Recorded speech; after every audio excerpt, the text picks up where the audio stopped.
शहबाज जरदारी, मौलाना और मकबूल सरकार इमरान खान के खिलाफ ओछे हथकंडों पर उतर आई। वजारत कानून ने तोशाखाना केस में इमरान खान के खिलाफ नाअहली रेफरेंस तैयार कर लिया।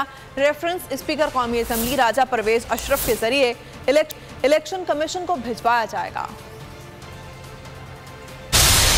को नए बहरान से दो चार करने पर गामजन। मईशत को धोबी पटखा लगाने के बाद सियासत अखाड़ा बनाने का फैसला कर लिया। हुकूमत ने इमरान खान को सियासत से नाअहल कराने की साजिश तैयार कर ली। जराए का कहना है कि हुकूमत ने तोशाखाना केस को बुनियाद बनाकर नाअहली का रेफरेंस दायर करने का फैसला किया है। इस सिलसिले में वजारत कानून ने रेफरेंस तैयार कर लिया है। जराए के मुताबिक रेफरेंस किसी भी वक्त स्पीकर कौमी असम्बली राजा परवेज अशरफ को भिजवाया जाएगा। रेफरेंस में तोशाखाना से लिए गए तहाइफ को छुपाने का इल्जाम लगाया जाएगा।